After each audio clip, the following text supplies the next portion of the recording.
She said, there's something about, I can't remember how she phrased it, but she said something about she walks away from the table when love is no longer being served. Realize, dump the friendship before it gets this bad. And my definition of walking away from the table when love is no longer being served, my understanding of that is when you're no longer appreciated, honored, or celebrated in a friendship or any kind of relationship, but instead you're being tolerated. That means it's time to walk away from that relationship. And whatever relationship it is, but right now we're talking about friendship because relationship could be anything, but at the moment we're talking about friendship. Listen. Robinson's story. The day before, I saw something else on Facebook.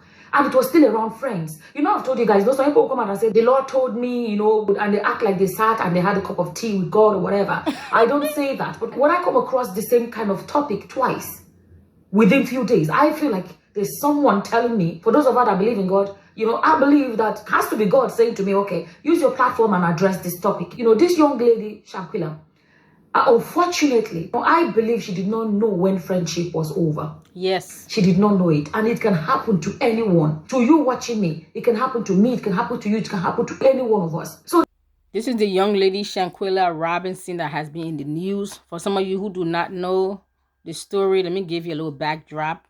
And the backdrop is she and some friends, 6 other friends, they had a plan to go to Mexico, I guess, and have a weekend, you know, kids in their 20s and stuff. But 6 returned and 1 did not. Or 6 returned alive, the other one returned in a body bag. And who's the other person? The young lady, Shanquella Robinson. It was a weekend plan with some friends. Like our sister Summer just said. Unfortunately, this young lady did not know when the friendship was over. And you know what? Many of us, there's something wonderful to learn from this. It's very sad. It's a very sad story. And we're all going to look at it and we're going to be judging and pointing finger and blame shifting and looking at those 6 kids as evil. And yes, they are. Especially the one who beat her and the one who's supposed to be her best friend who was videotaping it. All 6 of them, as my opinion, should be extradited back to Mexico. They should be first interviewed by the FBI here in America, and they then ship them back to Mexico and let them be interviewed, investigated, and let the truth be made known to the whole world.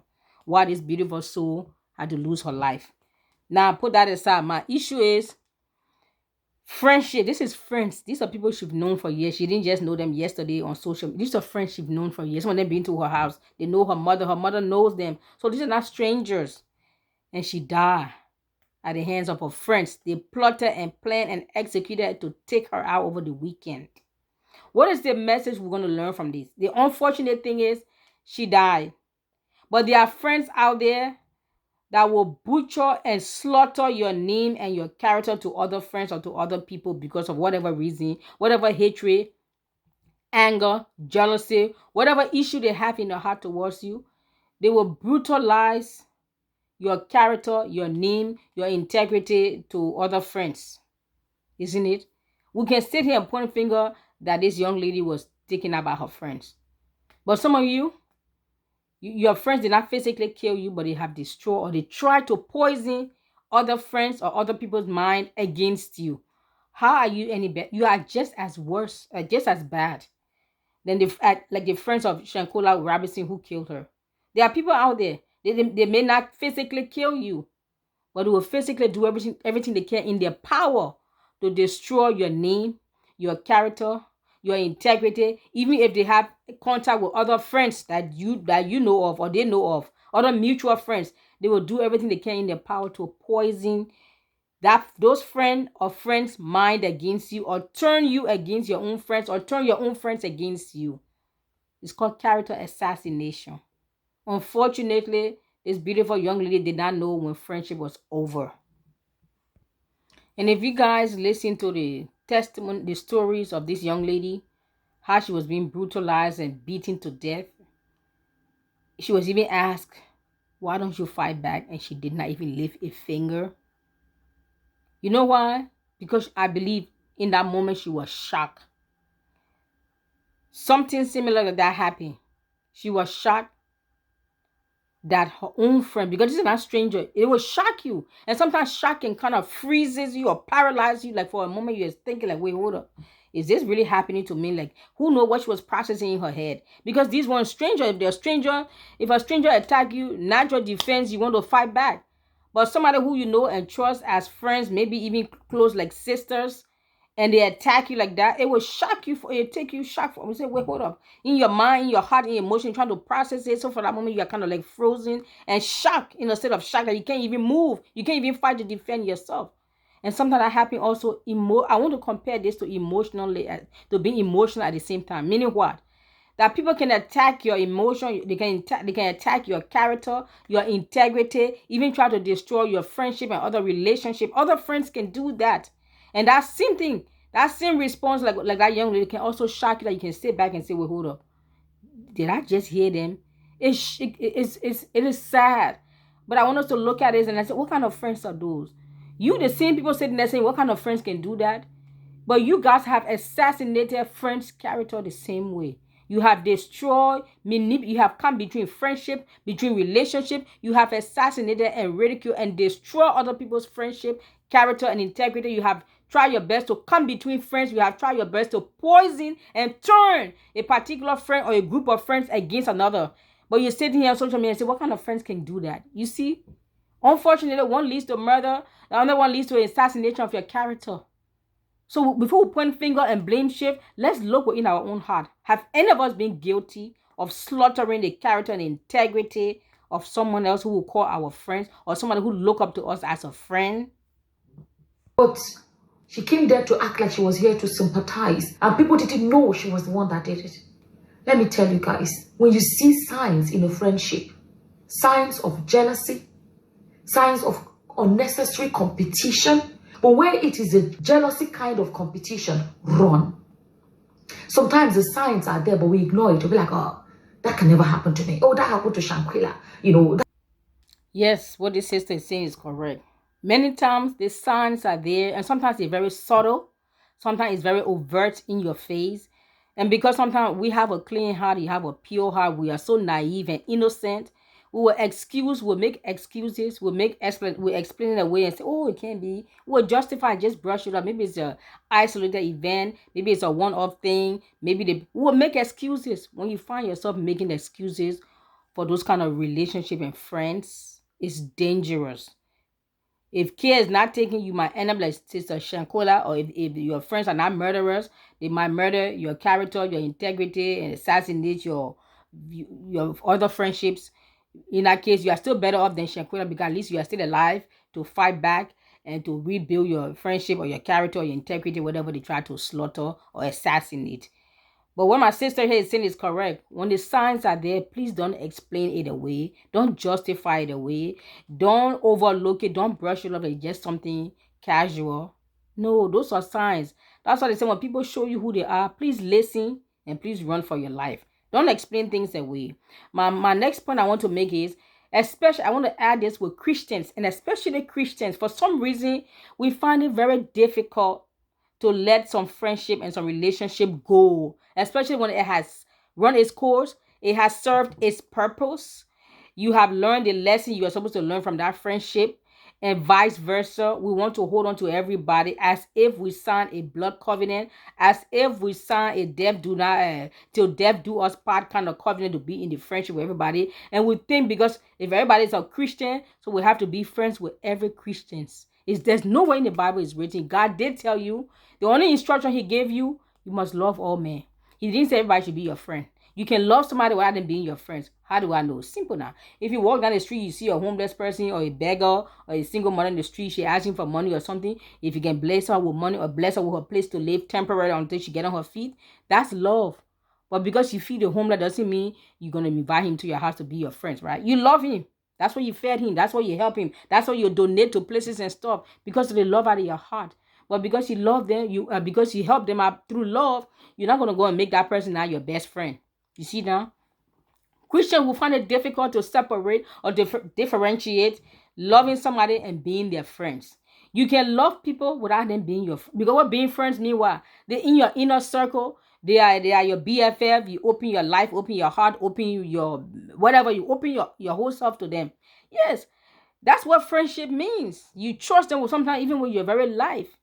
But I can love you and not have you to be my friend. Christians, especially Christians, let's learn from this young lady tragedy. Not because everybody call themselves Christians, you have to be friends with everyone. And not because you're not friends with somebody that means they're your enemies or you hate them. You can love people and you can love people even from a distance. Just make sure your heart, I always stress this, just make sure your heart is clean, your conscience is clear, your hands are clean, your heart is pure towards them. That's all. You owe no man nothing but to love them. And you can love them in the sense that if you find them in any kind of situation, whether financially, and you can help them, you help them. That's it. And because you help somebody does not mean you have to come and become your friends now and then become friends for life till death do us part. Jesus had 12 disciples. He had 3 people in his inner circle and he had 1 bosom buddy. The problem with Christian, we want to have 12 bosom buddies. We want to have 12 inner circles and friends in our inner circle. You can't do that. Jesus didn't have 12 people in his inner circle. He didn't have 12 people he called his bosom buddies. Why do you want to have? And just because you are not friends with somebody doesn't mean you are their enemies. No. Christian, we have to know. If you separate yourself from somebody or from a group of people or a particular, it shouldn't mean, and it does not mean that you hate them. And if it means you hate them, then you need to go and fix the issue and fix the problem. But separation from certain friendship and certain relationship should not mean because I hate them, I have something against them, they did something to. No, nobody have to do something to you. Nobody has to do something to you for you to know the relationship is over. No, there should not always have to be a quarrel and a fight and an argument and a disagreement before you know it is time for you to run or for time for you to end that friendship. Then you are the same Christian who also praying for God to send you your destiny helper, my destiny helper, and God wants to send your destiny helper or send you new people in your path to help you, but you are still holding on to some people that you need to let go of, but you are afraid. What would they think? I don't want to hurt their feelings. What will people say? And yada. Did you sign a death until death do us part covenant to be in a friendship with somebody forever? If the relationship no longer serve a purpose for both you and that person, it's okay. We must get to the point that we're emotionally and mentally mature and stable enough to let it go and let people go without malice, without anger, without bitterness, without strife, without jealousy, without throwing shades or trying to turn another group of people. Like, we have to stop. We can't be Christian and we're doing those things. We have to stop it. It's ungodly. It's even unhealthy. It's draining. It's mentally, emotionally. It's like high school. There's a click here and there. No. I'm too old for this nonsense. So listen, if I love you, I love you. I don't love you. I don't hate, and I can't even say I hate anybody. But I don't have to have everybody in my inner circle. You do not have to have everyone in your inner circle or in your bosom buddy. Look at relationship like it's a chapter in your life. When that chapter is over, you have to close it and move on so you can open the new chapter or write a new chapter. But some of you seem to be stuck or you look stuck in your life because you refuse to close that chapter. And that chapter may include some friendship, relationship, associate, whatever you call them. But they have to leave. They got to stay in that chapter 3 because you have to go and write chapter 4. But you are still stuck in chapter 3 because you don't want to let some people go. And some of us Christians will also think that because we are all Christian and I got to take everybody with me. That's how come you are struggling to get to the top because you want to take all those baggages with you. You call them friends. You call them relationship, associates, affiliate, whatever names you want to title them. You log in all those baggages with you and you wonder why you can't get to the top. Interview anybody who have ever been to the top. Number one, it's almost a very lonely place because the price you have to pay to get to the top, many people are not willing to pay, and some of them are only in your life to distract you from it. And then when you call some of them up, they have attitude, they think you are better and this and that, or some of them will say, I pray that whoever don't serve my destiny, God separate them. Okay, if you believe so, wonderful. The point is keep a clean heart, keep a pure heart, keep a clean conscience. Just be clean towards people and let people go. Whenever they cross your mind, say a wonderful prayer and blessing and bless God for their lives and bless God for all the benefit and the things they added to your life when you were once friends. Not because you're no longer friends, now you want to pray evil prayers against them, or think evil, or think negative, or try to recruit others to come and gang up and poison their mindset. No, don't do that. Don't do that. Don't ever do that. Whenever they cross your mind, bless God for their lives. Bless God for the lesson you learned from them. Bless God for the lesson you taught them. Bless God for the time they bless you. And bless God for the time you're able to bless them in that friendship and relationship. And bless God that you both have moved on and you wish each other very well. That in the future, if your path ever cross, it will be a clean slate. You can see each other and hug and kiss each other with no animosity. But you're waiting for there to be a problem so the relationship can end. And then when it ends because of a problem, you happen to meet each other down the street somewhere at another mutual friend. Everybody's uncomfortable. It's an awkward moment because why? It did not end the way it should have ended. So things does not have to always go wrong or end like this for us to know it's over. For us to know that it's over. It's okay to peacefully, amicably sever some ties, move on, and walk away, and still maintain a clean hands, pure heart, pure motive, pure desires, and pure intention towards God and all men. How the other person handle your moving on is none of your concern. It's none of your business. It's none of your worries. It's none of your cares. It's none of your fears. You just make sure that your conscience and your heart is clean and pure and clear towards them at all times. If they ever cross your mind, bless the Lord for the privilege and the honor that you had, that they were once in your life as a friend. Bless God for that relationship. Bless God for the times and the wonderful good times you had together. Bless God for whatever benefits and blessings that you both enjoy from your friendship. Bless God, smile and move on. We need to grow up. Christians, we really need to grow up mentally, emotionally. We need to grow up and stop this backbiting. I don't even know how I got here. May God help me. But the point is, I wanted to use that young lady situation, that beloved soul. May God bless her and her family and give them peace in this time. But it's easy for us to look at that situation and judge and condemn and say, how can friends do this? And some of us are doing the same thing. The only difference is you don't physically murder your friends, but you emotionally, mentally, and spiritually wants to murder and assassinate their character, poison other people's mind against them. You are just as bad. So stop it. I hope I made sense to somebody. Thank you. This is Dagnet.